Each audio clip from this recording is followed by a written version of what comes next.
Shroud is on Mixer. The fact that Shroud also left, now it's real. Now it's serious. Now it's a huge pivot. Before there was speculation with Ninja that it was like, you know, there's a plausible speculation of several reasons why one would like the most followed person would exit Twitch to move on to another platform.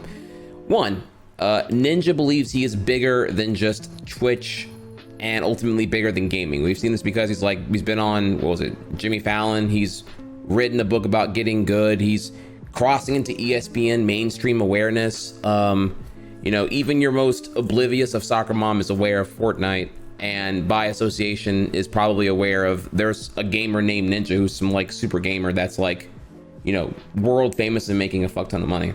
He might think that he's bigger than Twitch and thus not dependent upon the platform he's delivering his content to make ends meet.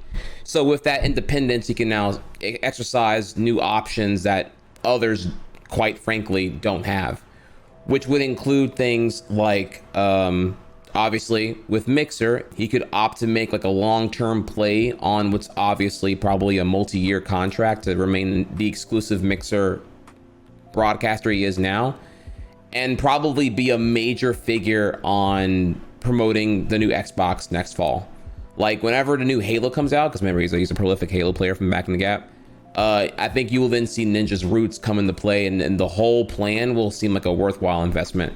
There's a sting now of the transition, but I think it'll probably pay off for him handsomely whenever they do that. I can't imagine they you know, paid him out, and it has to be in the tune of, I mean, comfortably tens of millions of dollars here. I would speculate if I had to give you a number. I mean, I can't see it. There's no way it's lower than like 10 mil a year for this contract he has right now. I mean, for him, you know, it's got to be whatever he makes at a multiple plus, you know, enough money just to completely blow out the risk of any traffic he would lose by remaining on Twitch instead. For him to make that move, you have to completely negate the opportunity cost by a sheer amount of money. So he's bigger than the platform, and he has a strategic partnership with Microsoft, probably to be Mr. Halo when the new Xbox comes out next fall. If we're gonna go like completely five head here, I also speculate the new Halo Infinite will probably have some kind of like bridge to Mixer. Like you probably will be able to physically walk into some kind of like, I say physically walk in Halo into some kind of like Mixer spectating area and literally watch Ninja play Halo within the game itself. You don't have to even like go to the Mixer platform. They're probably gonna have some kind of way where they integrate Mixer into the game. That's the one advantage I think Microsoft and Xbox have over Twitch. Twitch is only a platform. They have to collaborate with game developers to make the Twitch integration within games possible. Microsoft can just skip the middleman and just go all in on max integration with games literally, and then really cement some competitive proprietary uniqueness. Is that redundant? Proprietary uniqueness with Mixer going forward to further separate itself from Twitch. So it's competition. So that's definitely gonna make Twitch kind of sweat a little bit. That's why we're seeing literally channel points now and all the other shit. Didn't PlayStation try to do this with PlayStation Home and it was just expensive? The difference was maybe a matter of timing. I mean, even the Nintendo Switch wouldn't have worked at the time of the Wii U coming out. Sometimes the ideas are based on time too. Home was like in 2000, what, 8, 9, 10, at least half a decade too early to be worthwhile, you know. That's Ninja for you right now. That was, you know, one on independent. We had metrics about, you know, the fact that Ninja was gonna like, you know, do his own thing because he was already bigger than the platform. Now it gets juicy because of Shroud going also to Mixer now. Now that two have happened, now it's different. Now it's serious. Now you can completely see the transparency and the predatory acquisitions of prolific Twitch streamers to come to that platform. It sets a precedent that, you know, obviously reinforces everyone here that everyone has a price. It's a matter of how much money. You know, if you're given an absurd amount of money, more money than you would ever make on Twitch right now, would you leave? You know, or it make you think, you know, what's really holding you down here? If your goal is to stream and make money, here's a top 5 corporation that can just give you a fuck ton of it, you know? So with all that in mind, Shroud left. I mean, he's also a prolific FPS player, so maybe it could also be a Halo tie-in as well next year. I don't know.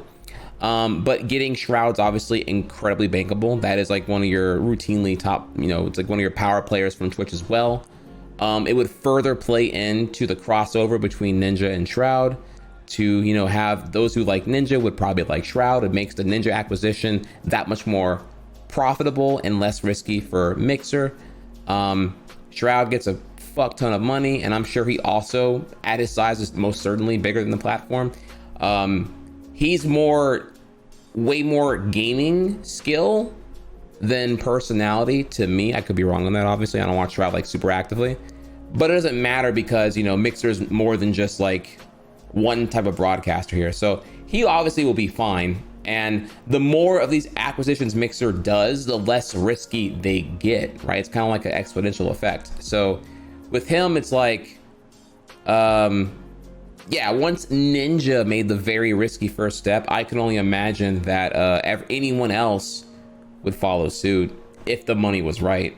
And if they had no like dire emotional attachments to the platform.